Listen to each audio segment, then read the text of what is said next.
Thank you, everyone. Again, Chase, Emily, great to have you guys here. I know different sports, different areas of the country, so we're going to dive into a lot today. Emily, I'm going to start with you because you are at the ACC championships right now. I Is am. that right? I'm in my Where's hotel that room. being held? We are at Virginia Tech, so we're in Blacksburg, Virginia right now.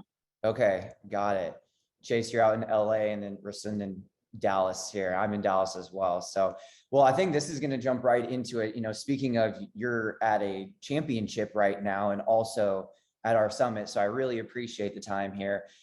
Jumping right into, the balance of this. NIL is very new. You guys are student athletes first. Students, you practice, school, games, everything like that. So Emily, kind of just jumping in right away, you're out of town right now. Like, how do you balance everything going on? It doesn't have to just be deals, but the conversations on how to build your brand, some of the opportunities that come your way, things of that nature.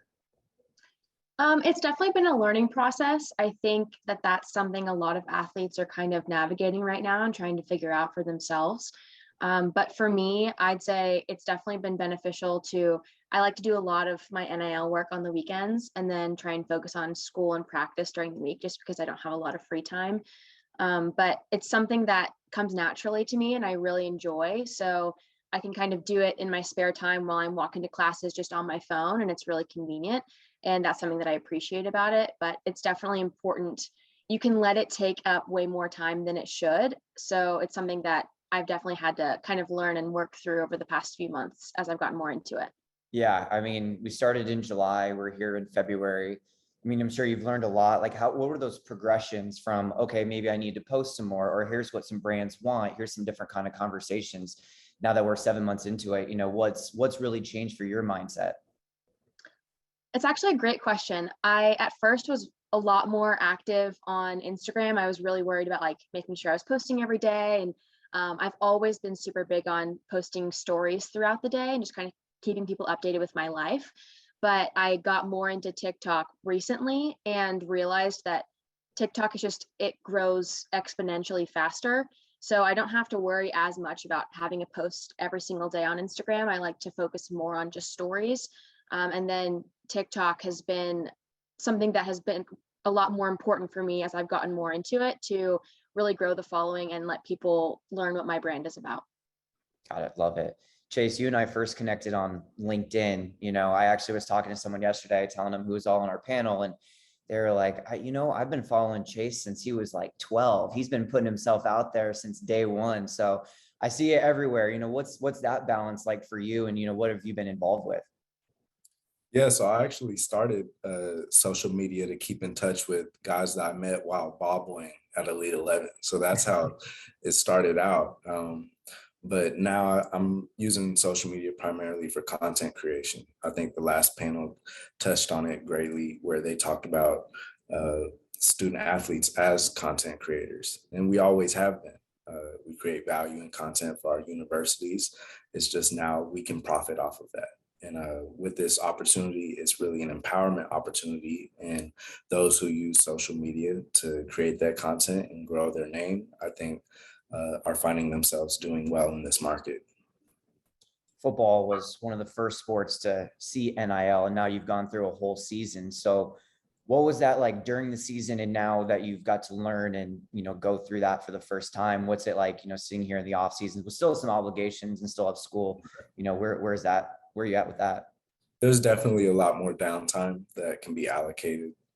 I think after the first season, it was also the first couple quarters of this market. So some brands were hesitant. I think now that brands see the payoff and see that student athletes are delivering early on, that in these next couple quarters, they'll start to invest more into the space. I love that. Ra, you and I, we met here in Dallas, and you gave a really interesting story, and one that I have never, heard in NIL before. And you mentioned that, you're using NIL with your painting and being an artist. Can you let everyone know, what you're up to, with your art? Yeah, so mostly it started out as just painting like for friends and family, like guys on the team. And then as soon as NIL hit, I kind of had a portfolio already, was super ready. And it kind of just took off, got a few hundred retweets, and ended up on the news a little bit. I feel like everybody else did too on the panel. But yeah, I was late to the game, especially like not like Chase, didn't really start in high school, and Emily, not really on TikTok. But yeah, ended up getting in a few galleries. A lot of attention just from like SMU and being able to use like my art to partner with like my nonprofit and use like a lot of the money I got from art to help other people out. Just using the money from that to like feed people experiencing homelessness, school supplies, yeah, et cetera. Anything that I could kind of do to help. So still figuring it out, but yeah, as long as we keep moving, I feel like it can't go wrong. Yeah, similar to Chase, you've gone through a football season as well and discovering, what's new and what are the trends, what is it like right now that you sit back a little bit more in the off season, have a little bit more time to focus on those? Yeah, it's a lot more about building. Like I'm a little bit slower with like putting stuff out. Like I like to make sure everything is like fully formulated, or I have like kind of a plan before I do it. It used to be, oh, I'm doing this right now. Like I got to post about it. And it's in between the 5 a.m. wake up, and it's in between trying to sneak a meal in before classes. And it's in between, just trying to finish all the homework, get ready for like graduating, trying to figure out what masters you're doing, like a bunch of stuff like that. So now I get to like kind of sit down. I can spend 4 or 5 hours on a painting. I can, work on the nonprofit. I can just do a lot more. So like, I think like Chase said, it's just about like timing, and people have an idea of what NIL is now. So they're a lot more likely to try and like reach out and do something. Yeah. Emily, these guys got the first glance at NIL through their football season. For track, it didn't start off right away. You were practicing, but now you're in the full competition. I mean, what would you say you've learned from, other Duke athletes or any, student athlete during the fall to the winter and now heading into the spring where you're at? I've definitely learned a lot. I think it's been interesting to see how I have a friend, Nakai, and he's on lacrosse and he's done a really great job. And I learned a lot from him. As soon as he was starting to post different things about partnerships, I reached out. And I think that that's one of the biggest recommendations I would have for other athletes is to reach out to the other ones that are also taking advantage of NIL. It's actually something that I've thought of as kind of creating a kind of community or some group chat of some sort where we can all communicate and talk about everything NIL, especially rates and different things like that, and how you are wording your communication with brands and different things like that. I think that could be really helpful. But I definitely think that that's been huge for me, is getting to learn and message other athletes at Duke as well that have been working with brands, because everyone has completely different experiences, especially across sports, and you can learn a lot from other people. Yeah, I feel like we're all in this together. We're learning, as we go by. And just like you mentioned, your lacrosse friend, I feel, football and maybe men's and women's basketball have kind of been highlighted as more so as getting some of those opportunities. But you look into lacrosse and track, and I'm in this every day, and I follow a lot of different sports and student athletes, and a lot of them are doing incredible things to build their brands up, just like you are. You have hundreds of thousands of followers on TikTok, and you're track athletes. So what do you see the differences in that, and you feel like track athletes do have a lot to add? I definitely think that there's a big difference. I mean, as you all know, especially for like football, people can just get reached out to just simply because they're on the team. Whereas for track, you definitely have to have a following and have to be putting out good content.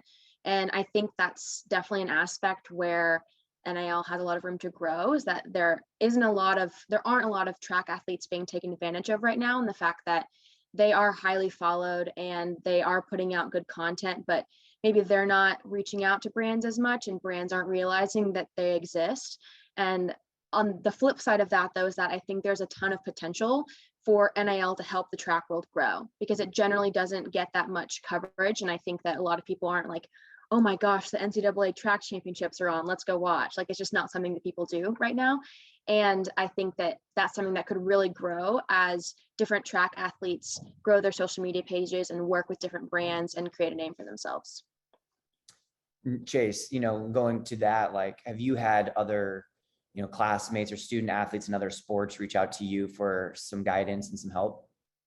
Definitely, all the time. Anytime that I post, and probably all the athletes who get deals, their teammates are definitely interested. I think contrary to popular belief, not everyone is getting deals. And a lot of these kids, they're trying to create content, trying to post things, trying to emulate what other people on their teams are doing. But I think that there's some ownership on the brands to maximize this opportunity, where there are a lot of student athletes who are coming out with great content, not just in the revenue generating sports, but all of the sports. And like I said earlier, we're content creators, we're proven value creators, and the brands that step into the market are going to really reap the blessings of it.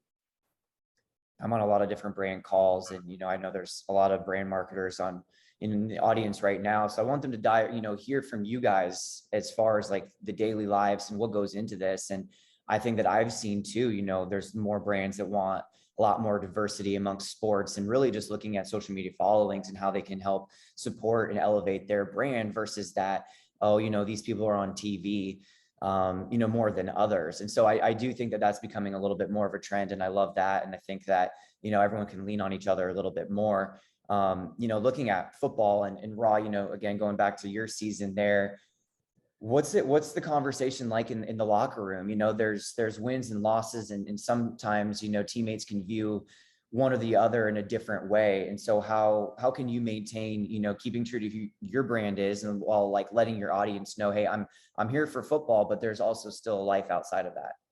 Yeah, I think that's something big I've tried to communicate even with other guys. And like football it's really up and down. Like, wins are the height, losses like hurt, but especially when your brand kind of depends on the visibility of that, and people can see like how you react or how you react after a win or a loss. And that affects maybe your revenue outside of football, because people are like, oh, you guys lost. Like, you need to focus on football, kind of like somebody said on the last presentation. But yeah, I think focusing on like stuff outside of football, like helping guys build their brands. I've taken like pictures for people, made templates, kind of just like made it so that it's a little bit more streamlined and easier for them to put out content. And I think that helps a lot too. Like the conversations are mostly like, where do we go from here? Like, how do you do this? Like, how do you even like grow a platform? And like SMU is not that big of a school. It's not like UCLA. It's not like everybody has this huge like audience kind of. So it's getting there, but I think that it's a little bit harder to get through all the noise of Dallas even. Mm-hmm.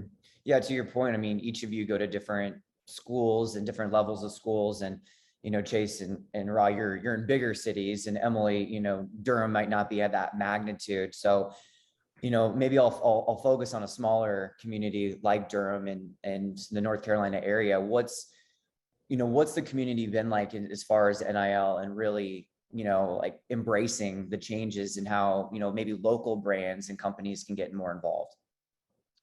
Honestly, it's been great. I think that it being a smaller community actually makes it a little bit easier, because it's easier for the athletes who are putting effort in and doing a lot with NIL to kind of show through.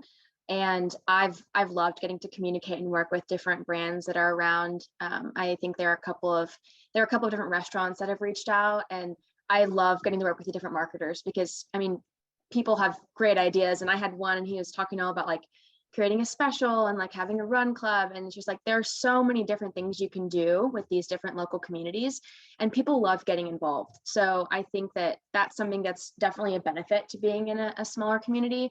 But there are also flip sides to it that are beneficial for being in a larger city as well.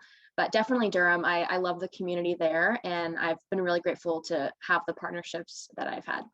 Remind me, are you from the area? I'm not. I'm actually from Houston, so Okay. we're a big city. Yeah, the Texas crew. Yeah. So now that you've been able to interact more so in the Durham community, I mean, are they giving you a lot of free reign, the creativity? I mean, you're there, and this has become your home now. Is there a level of, hey, I want to do this, or here's some ideas, and they listen? Or, what are those conversations like? It's definitely a give and take for sure. I think that since everyone is so new to the NIL space, a lot of the companies I've worked with haven't done any NIL deals before. And so they're very interested to see what my ideas are and see what I'd like to do with them. And I really appreciate when they come with ideas as well, because then we can kind of weed through and pick out the best ones. But they definitely let me have some creative edge in the conversation as well, which I really appreciate. Yeah, I like that. There's everything in collaboration. So I love that. And Chase, getting to LA, there's so many people there, and we just saw the Rams win a Super Bowl. They're, a pretty big sports town. So what's the community there been like as far as NIL? I think Emily sort of touched on it. I think student athletes, especially at the top college in their town, have an advantage where they're not competing with Aaron Donald for deals. They're competing with each other, but there's Matt Stafford, Justin Herbert, we got the Lakers, Clippers, all that in a city like LA. So you really have to be able to tap into your fan base.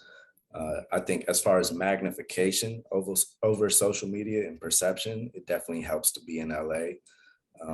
And then a lot of the power brokers and move makers are out here. So if you actually just want to have lunch or have a meeting, it definitely helps to be in this proximity. Have you connected with any of those pro athletes out in LA, and have you discussed, hey, if you were in my shoes now, what would you do with NIL? I mean, there's really some big names that came out of, USC and UCLA right there. Right.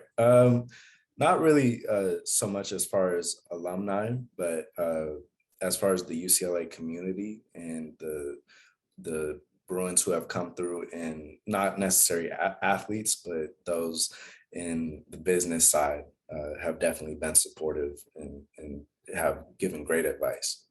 Yeah. How about you, Ra? Anyone in the SMU Dallas community specifically, from the Cowboys, Stars, Mavericks, touch base with anyone, discuss what NIL would be like for them today? Yeah, actually, because my dad's a coach, so knowing all those guys, it's not so much like the Mavericks or Dallas or whatever, but a lot of people come to Dallas to train. So just training with them at SMU, or like just training with them with guys like, that everybody trains with Flight, whoever, but they've all kind of been like, man, I wish like I would have grew my platform a little bit more. Like in college, if I was you, I'd be doing this, this, and this. If I was you, I would, be posting on TikTok. If I was you, I would be like trying to sell my paintings to everybody. So like they've been pretty like informative, but I think they also forget kind of what it was like to be like a college athlete and like have all those things to do. So it's funny. I think like 2020 is definitely like, hindsight's 2020. So yeah, I think that it's like they're looking through it with like rose-colored glasses a little bit, but it's been really helpful, like talking to those guys and getting in touch with maybe the people who manage them and just kind of understanding what they go through so that I don't have to go through some of the same things.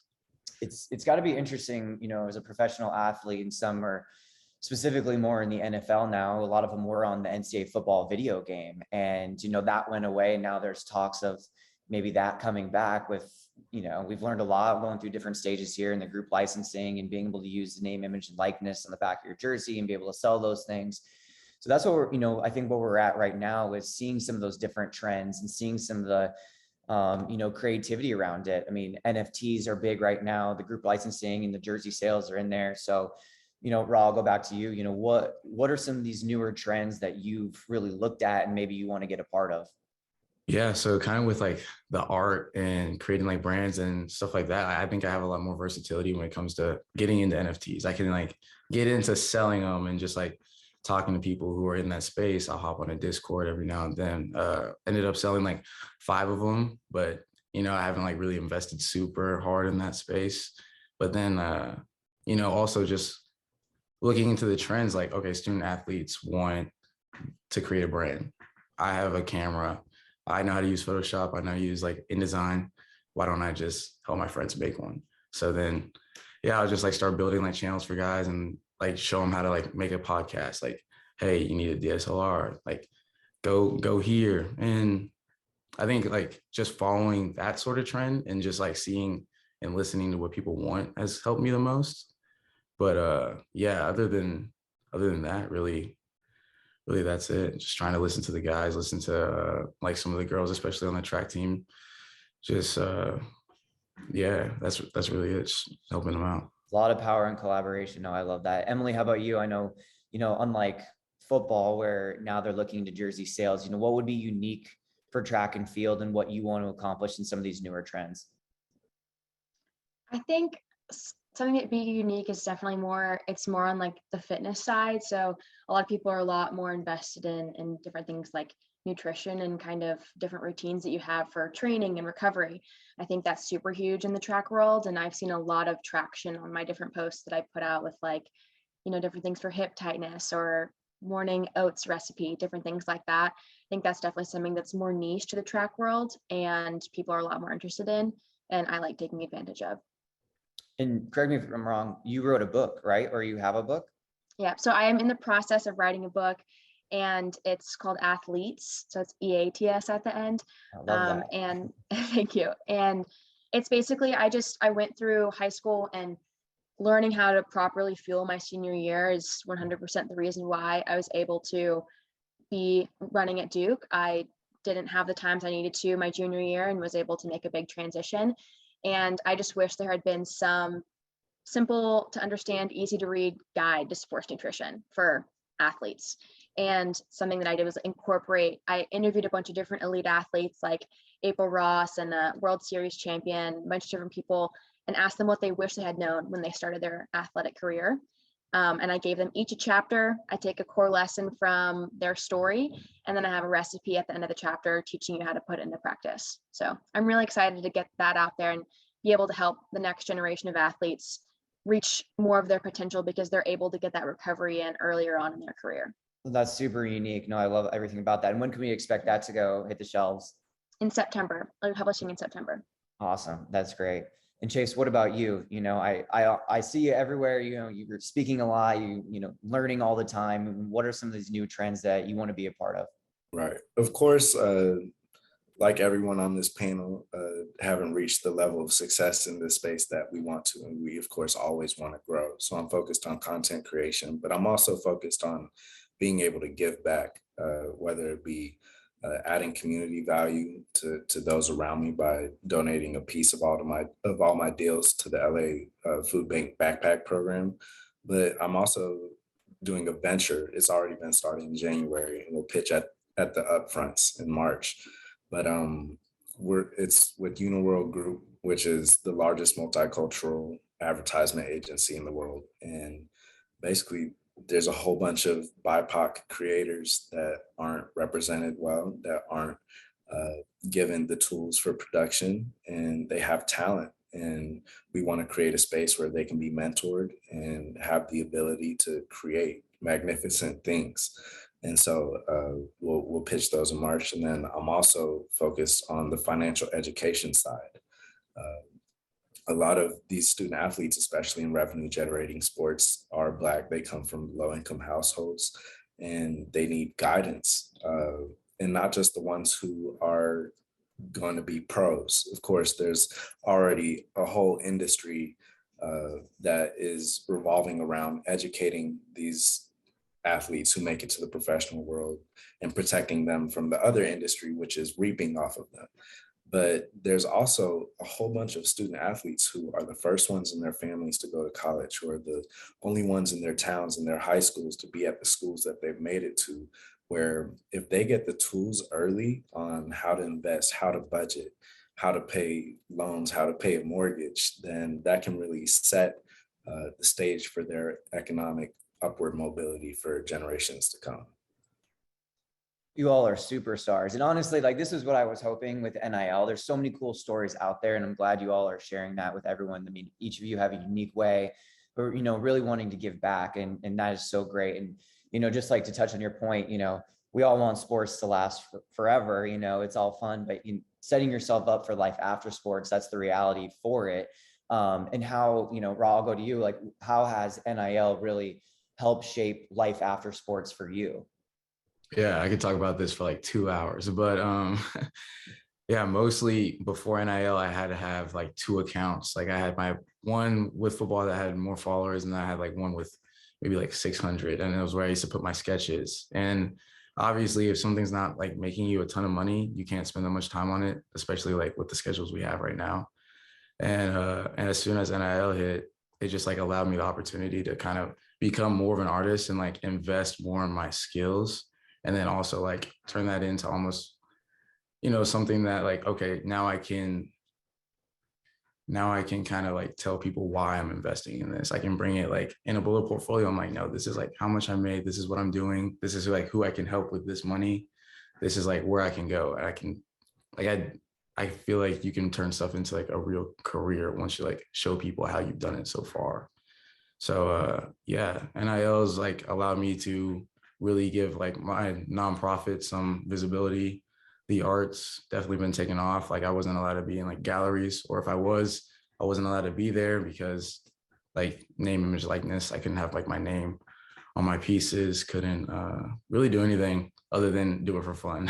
So That's yeah. wild. I mean, taking such a talent away. If anyone hasn't seen his art, I mean, check out his Instagram page. I mean, a couple of them. I mean, it's fantastic, man. So I'm glad that it's allowed you that ability to, dive deep into your passion for that, but also include others into that as well. So, man, you're doing great things. Emily, how about you?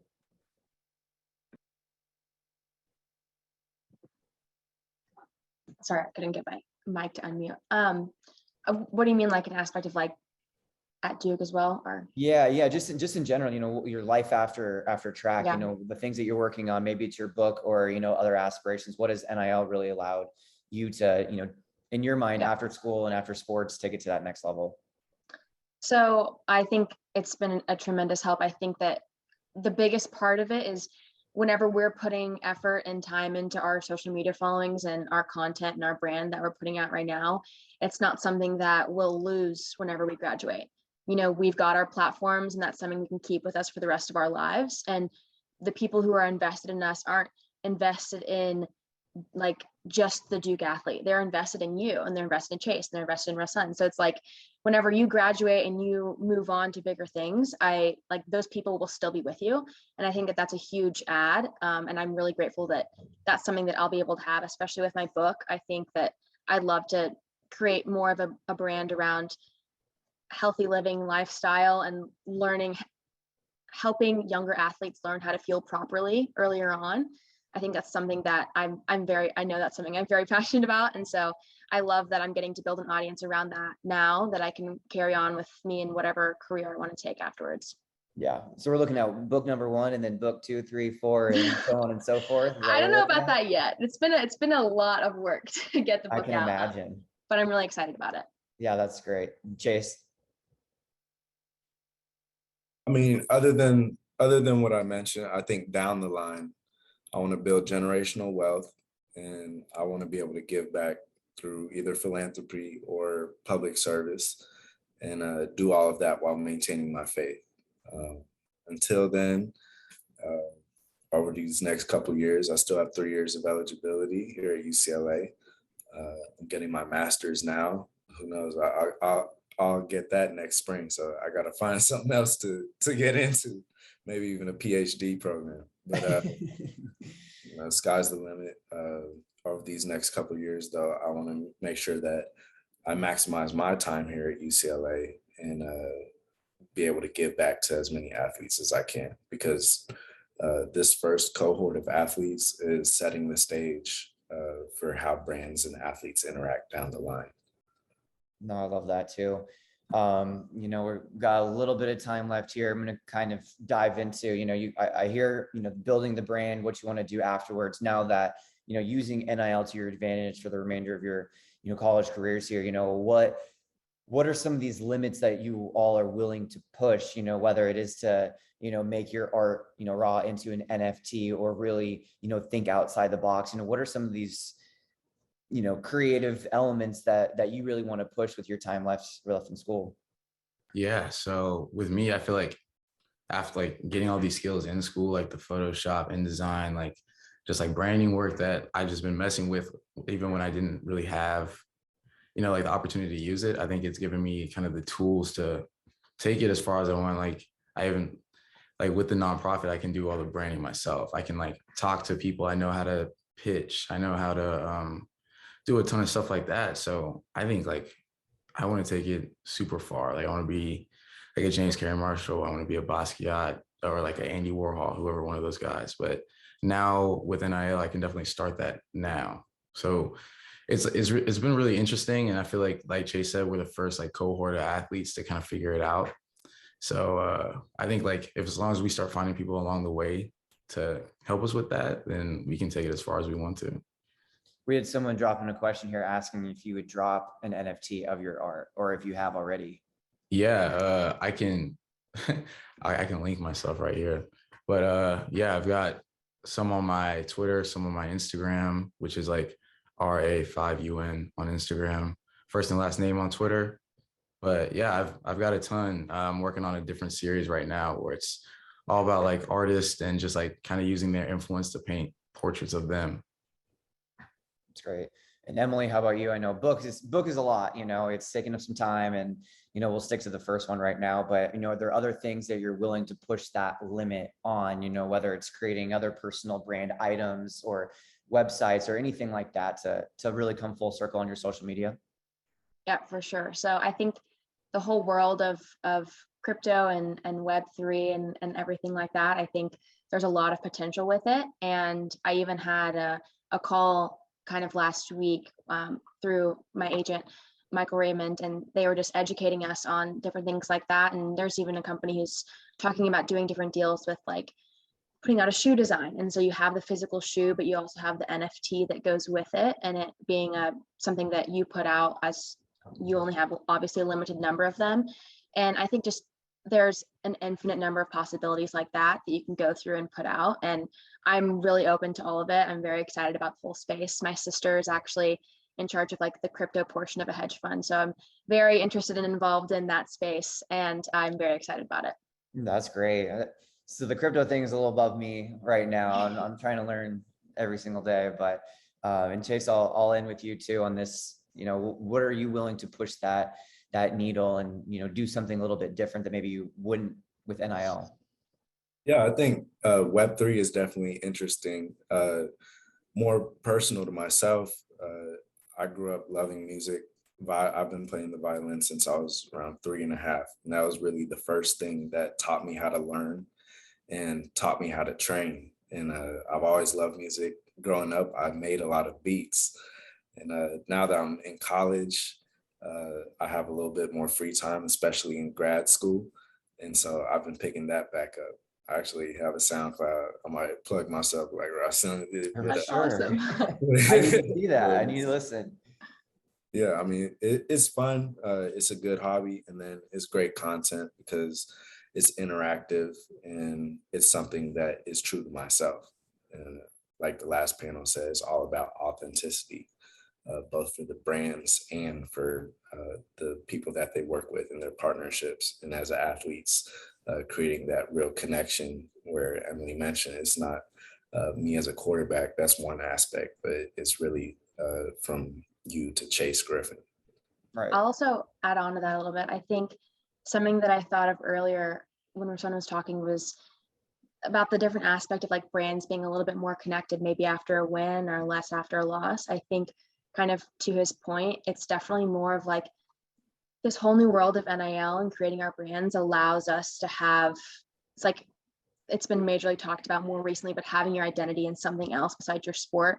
There's a lot of research out there supporting the fact that being able to have your identity and your self-worth based on something else besides your competition actually helps you be more successful and helps you enjoy the sport more and perform better as well. So I think this whole world, although social media can be overwhelming if you get too much into it and different things like that, I think it provides a great opportunity for athletes to have their identity and self-worth in something else and maybe even provide a little bit of distraction from off the field so they don't get too wrapped up about it. We have 2 minutes left and we have one question here. And anyone feel free to answer this, or all three of you. When you all create content, what are you focusing the content on? A day in the life, your hobbies, or what's the focus? Mine's more about, it's all art right now, which I do want to kind of like start to not branch away, but definitely like diversify like the content a little bit. But all art for me. So I guess that falls in my hobbies. I can go. I definitely do a lot more of like the day in the life. I'll do kind of behind the scenes of traveling to a different track meet or a practice or different training routines that I like to do. And I've had a lot of younger athletes really appreciate that because they love seeing what a college athlete is doing and comparing that to what they're doing at home. I mean, for me, most of my content is on the personal side, the music and stuff like that. But it's primarily football. I still have 3 years of eligibility. I'm still trying to win a Rose Bowl. And then on the NIL side, empowerment for athletes. It's great.